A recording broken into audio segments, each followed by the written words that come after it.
দেখো এখানে সোলার দিয়ে কিন্তু পাম্প চালানো হচ্ছে, ঠিক আছে। দেখো এই যে হচ্ছে সোলার আর এই হচ্ছে পাম্প চলছে, এখানে ধান ক্ষেত সেচ করা হচ্ছে।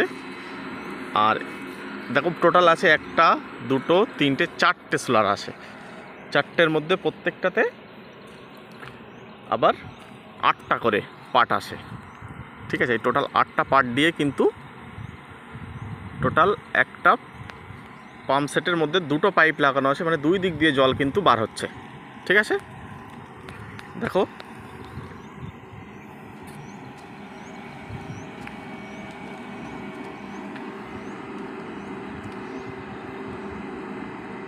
এই যে এখান থেকে এবার এই ক্ষেতের দিকে চলে যাচ্ছে সোজা।